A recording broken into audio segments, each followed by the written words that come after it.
చంద్రునికి నైవేద్యం ధనలాభం. గొప్ప ధనవంతులు కావాలనే కోరిక గలవారు అష్టమి నుండి పౌర్ణమి దాకా ప్రతిరోజు రాత్రి పెరుగన్నంను చంద్రునికి నైవేద్యంగా పెట్టాలి. వీలైనంత వరకు అరిటాకులో పెట్టాలి. అది లభించకపోతే చిన్న వెండి గిన్నెలో పెట్టవచ్చు. కానీ అంత ప్రధాన విషయం కావు. ముఖ్యంగా వస్త్రదానం.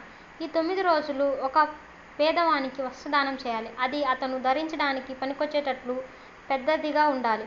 అలా వీలు కాకపోతే ఒక తువ్వాలు లేదా ఉత్తరీయం లేదా నీలం రంగు రుమాలును దానం చేయాలి. పౌర్ణమి రోజున మహానైవేద్యం చంద్రునికి పళ్ళెంలో పెట్టి దాన్ని స్వయంగా భుజించాలి.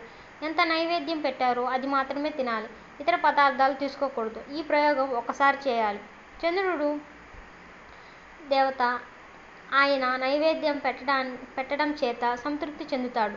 భక్తునికి హఠాత్తుగా ధనలాభం కలిగిస్తాడు. నైవేద్యం పెట్టేటప్పుడు స్వచ్ఛమైన నేతి దీపం వెలిగించాలి. కిటికీ నుండి లేదా ఇంటి పైకప్పు